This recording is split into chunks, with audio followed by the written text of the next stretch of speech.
Yeah, hopefully you're stop you're us. the go-to source for any like producer drama in the community. They're always like, what does Pain think? What did you think about that? I didn't even see a response. I mean, I think Nick Mira produced a hit record, and unfortunately, producers don't have any say in 98% of. I shouldn't throw a figure out there.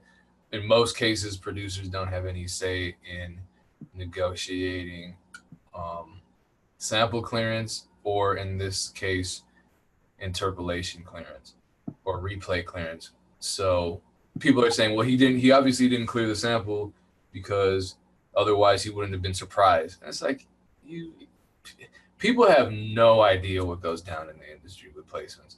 Like people just don't know what goes on in the industry. I think people it's like going to school to be a teacher and learning classroom management, and then you get into a room full of wild ass kids and you're like, well, why isn't my teacher training on classroom management working? These kids are throwing pencils and acting a fool.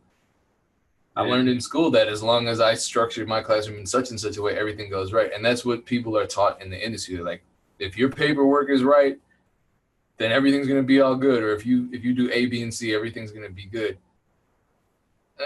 Step in the music industry, none of that is real. None of that's reality. So people will say, people who have never been in this game, period, will say, when you clear a sample, you get leniency. No, you don't. Who told you that? Or they'll say something to the effect of, how could someone clear a sample and then get surprised later on about what percentage they lost? Well, because that's how it works in the industry. It, ask some people who are actually in this game. People aren't getting their advances for years. People aren't getting their paperwork finalized for months after an album is released.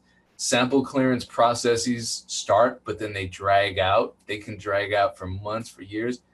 So yeah, it's very easy to get surprised in this game. No matter how many of your ducks you think are in a row, there are yeah, so many moving parts.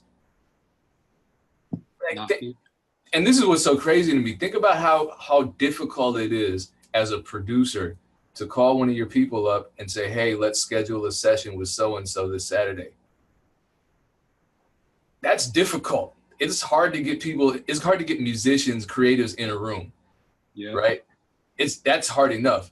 But now you got to figure there's an entire label and an entire distribution company and a parent label and multiple lawyers, multiple managers, multiple creative minds. There's so All many layers that you have yeah, to like go through to make sure everything is in order, and it's all most of the time, if not all the time, you're still going through people and people are going to make mistakes and people are going to overlook things and people, like we're still human and we make mistakes at the end of the day. So it's just such a far from perfect system. and it's always a rush. I didn't get my very first placement. This is what they they tricked me so bad, but this is what they do to you. Um, they told me, if you don't sign the contract in 2 days, your record is not making the album. I'm like, oh, I better figure this out.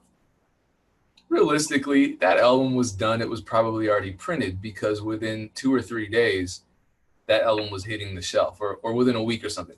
No one is waiting that long Yeah. till the last minute. There's no way, with the shipping time of the physical copies and all that, and the time that they need to market. No, those albums were already done. So they just tricked me so I would sign the contract quick and not negotiate anymore. Right. So I just took what I took, and that's what it was. But then 3 months later, I still haven't gotten paid my advance. So I had to contact Def Jam. Oh, it got lost in the mail. I'm like, oh, that's weird that happened. It's not weird that happens. That's how it works. Yeah.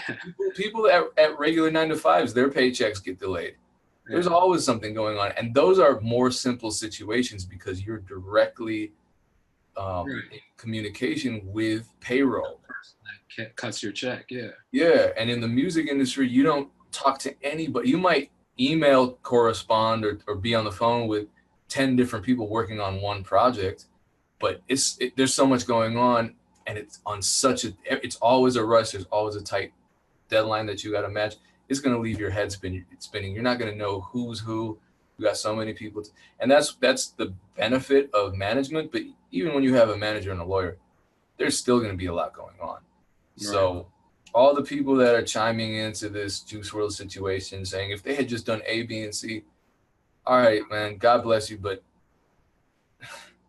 get in the industry. Get in the industry. Don't read a website. Don't read a comment in a web form and think you know how this works. And to those of you who are going to find yourself in that situation, and I hope all of you do, because that's the goal, right? Just be prepared for it and don't take it personally. Don't let it crush your soul.